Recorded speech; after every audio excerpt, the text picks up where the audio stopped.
Jogos. Desde muito tempo, são eles os principais responsáveis por gostarmos de videogames. Hoje em dia sabemos que os nossos jogos, eles podem vir tanto em pequenos cartuchos, como também em CDs, ou DVDs, ou Blu-ray. Mas o interessante não é comentarmos sobre os jogos, mas sabemos que todo produto, para ficar bem guardado, para se manter protegido, ele precisa de uma capa, uma embalagem feita para proteger o seu jogo, seja ele cartucho ou DVD. Mas se a gente for pensar o quanto essas embalagens que protegem nossos jogos evoluíram desde os seus primórdios até chegar nisso daqui, é uma longa história.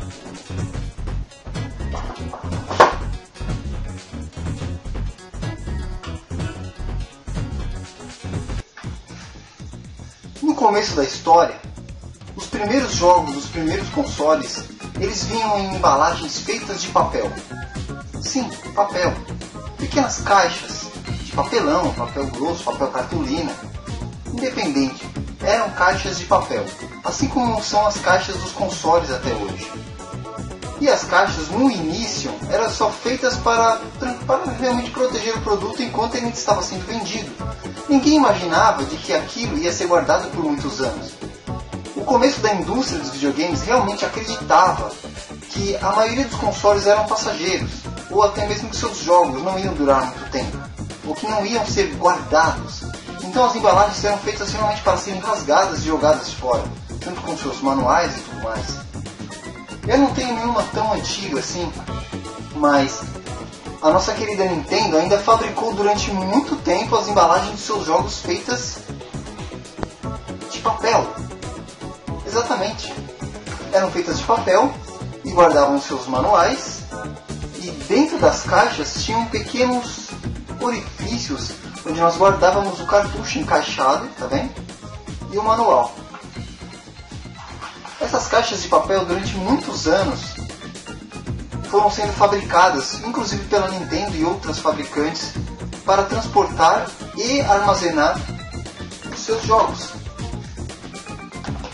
Os cartuchos, principalmente os cartuchos, sempre vieram em caixas de papel. Eu não sei porque que a Nintendo pensava em não, vamos fazer embalagens feitas de papel. Papéis são resistentes, duram bastante tempo. Não, eu não sei porque que eles fizeram embalagens tão bonitas feitas de papel. Por que não um material mais resistente? Sendo que na era dos 16 bits, a própria Sega mesmo já fabricava as caixas dos seus jogos feitas de plástico. Algumas caixas realmente eram feitas para armazenar os jogos. Elas tinham pequenas saliências, não sei se vocês vão conseguir enxergar, pequenos desenhos, pequenas travinhas feitas para segurar o cartucho. Olha só, por exemplo, as fitas de Mega Drive poderiam ficar presas nessas saliências, nessas travas, que mantinham o cartucho preso aqui dentro. Mas na maioria das vezes, eles ficavam soltos dentro da embalagem. Esse aqui está bem seguro, você podia abrir e seu cartucho do Mega Drive estava protegido.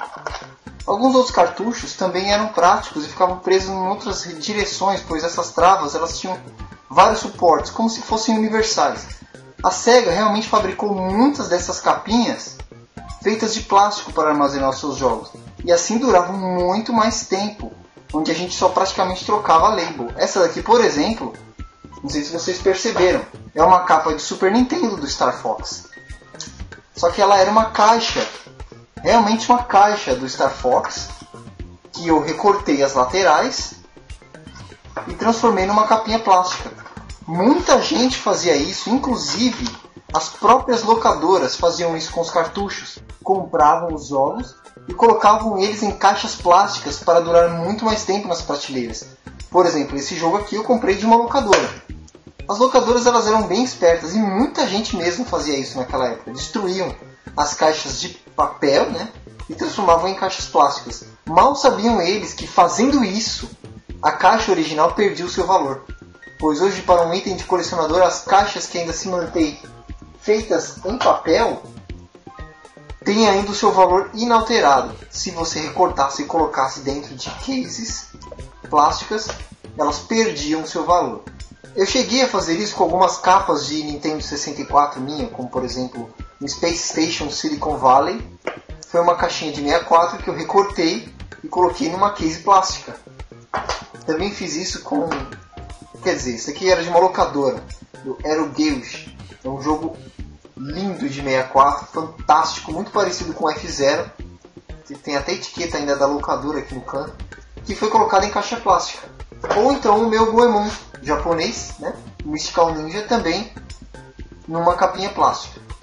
Não sei se vocês repararam a diferença entre as capinhas americanas e as japonesas. As japonesas normalmente eram feitas na vertical, né? Tinha o seu padrão, né? E as americanas eram na horizontal. Isso, quem na época comprava e conhecia, sabe muito bem que diferenciar uma japonesa de uma americana não só pelas letras, é claro, mas pela orientação da arte. Os japoneses eram muito mais acostumados a fazer uma arte na vertical e os americanos na horizontal. Algumas caixas que eram feitas de papel, como essa aqui do Star Fox 64, ela era de papelão, muito mais resistente, claro, e ela era maior. Olha só o tamanho dessa caixa. Mas por que você está se perguntando? Por que essa caixa ela tem esse tamanho? Simples, não só, claro, pelos manuais e outras coisas que vinham dentro, mas também, olha só que legal aqui, vinha incluso o Rumble Pack. A minha Star Fox veio junto com o Rumble Pack embutido. Então, para caber tudo aqui dentro da caixinha, eles fizeram uma edição limitada com uma caixa muito maior que vinha incluso o Rumble Pack. O Star Fox também, claro, tinha outra caixinha que era muito menor. E essa aqui é uma edição de colecionador limitada, pois vinha com o Rumble Pack no lançamento do Star Fox. Outros jogos, por exemplo, de Game Boy, também pela Nintendo, eram feitas de papel. Tá vendo só? Eram cases, olha que legal, feitas de papel para armazenar os seus jogos, tá vendo? Eram pequenos cartuchos do Game Boy Color, por exemplo. E a Nintendo, até o seu último cartucho vendido, fabricou caixas feitas de papel, enquanto a concorrência já estava se adaptando para caixas feitas de plástico. A indústria de videogames então começou a evoluir e os seus jogos passaram de mídias desde cartuchos para CDs. O CD começou a ser adotado como uma mídia principal dos jogos da nova geração. Então, as cases e as embalagens que armazenavam esses jogos nada mais eram do que apenas adaptações das capinhas de CDs de música que nós tínhamos na época. As capas de CDs de música eram como esta daqui. As capas de CDs de música eram simples, tinham o formato do CD, onde eram armazenados os CDs aqui no seu interior, certo? E os primeiros jogos em CD praticamente só trocavam a arte, né? Como esse daqui é do Samurai Shodown, do Neo Geo CD, só trocavam a arte e mantinham o jogo ainda sendo vendido nessas embalagens. Só que essas embalagens aqui eram muito frágeis, qualquer queda, a própria embalagem se quebrava. Fora que esses dentinhos que seguravam o CD, como vocês estão vendo, eles quebram muito fácil e o CD ficava soltando aqui dentro. Então, depois de um bom tempo, perceberam que essas pequenas capas aqui já não eram apropriadas para armazenar os jogos, pois elas danificavam e riscavam o CD. Fora que eram muito frágeis. E aí o mercado começou a se adaptar de outras formas.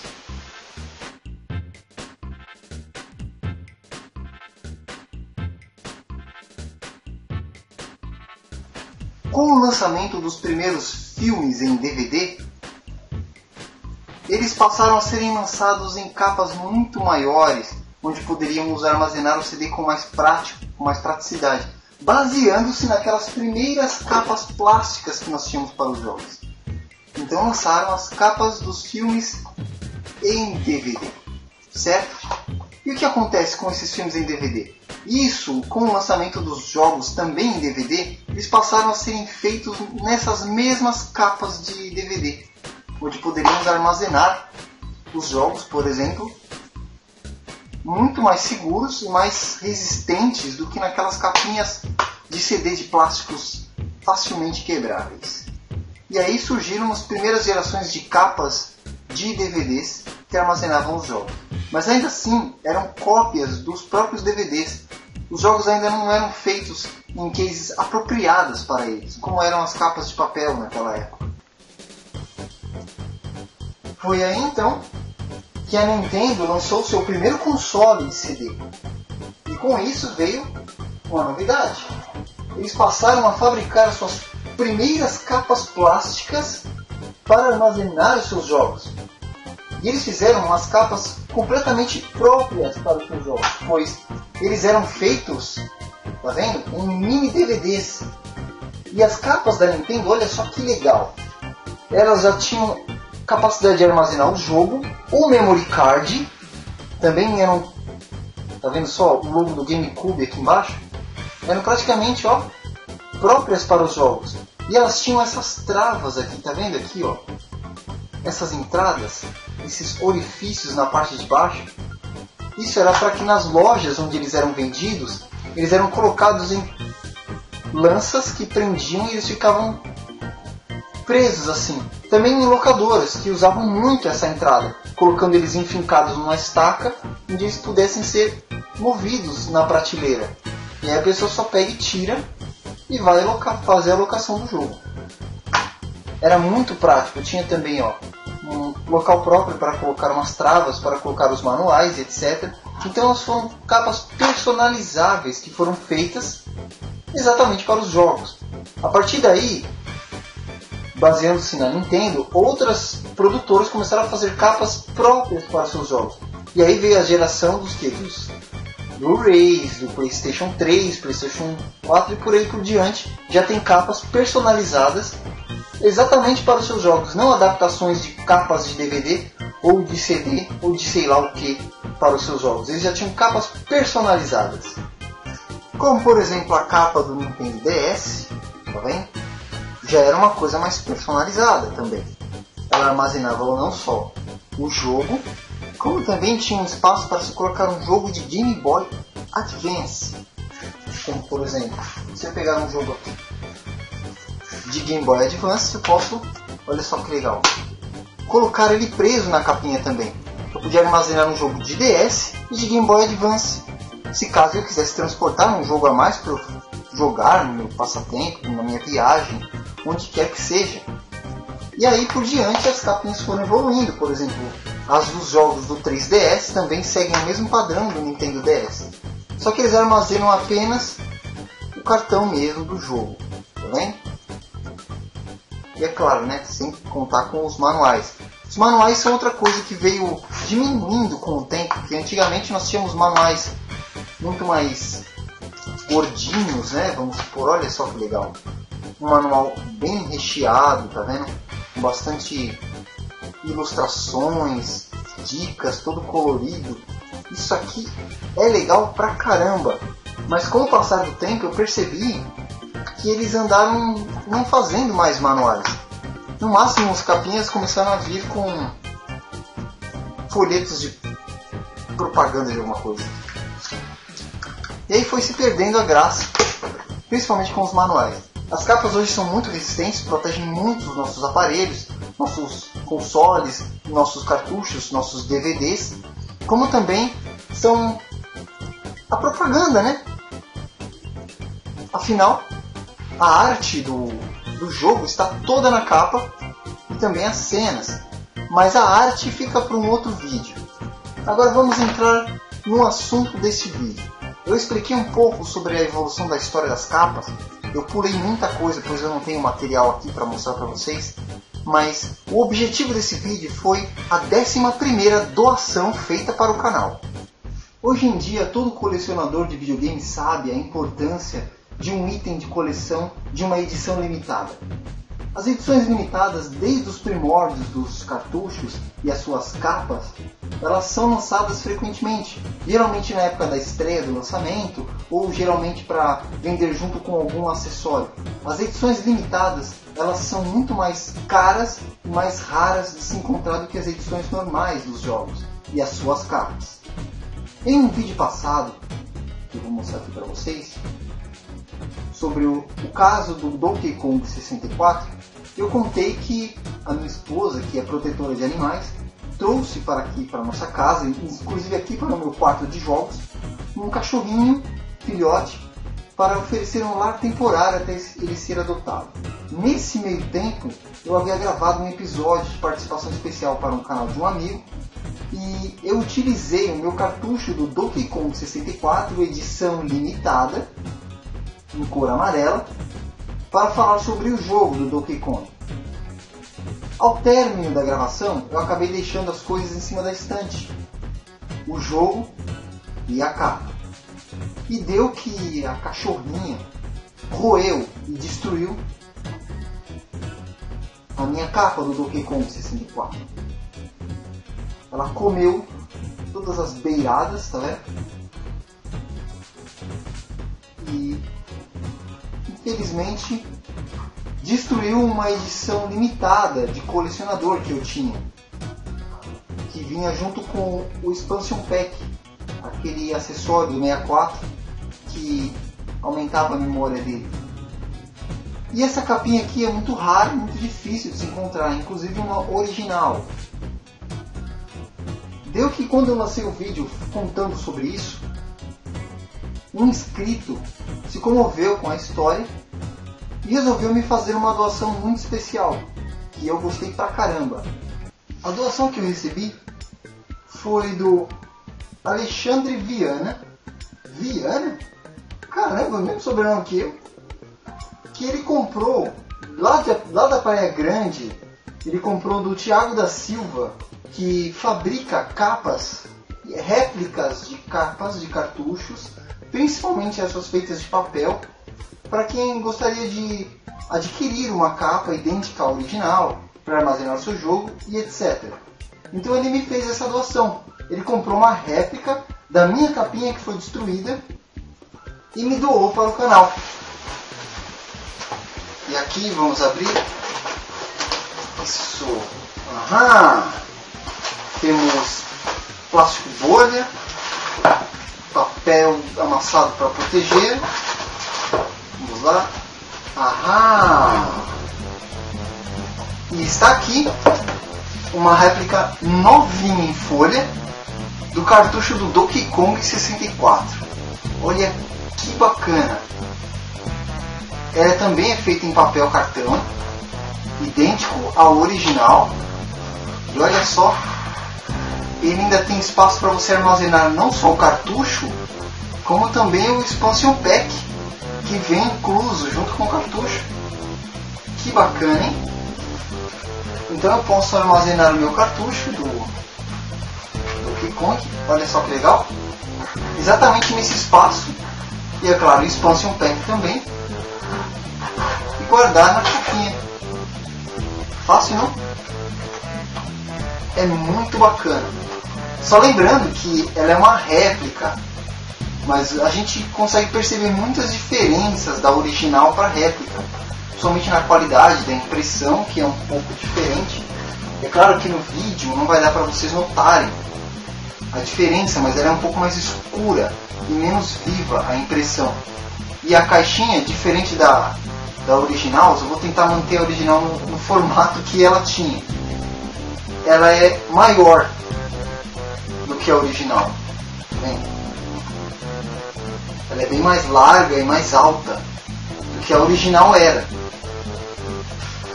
Talvez porque ele deve ser um formato padrão que ele faz para colocar os jogos, tanto do Super Nintendo quanto do 64 ou outros consoles.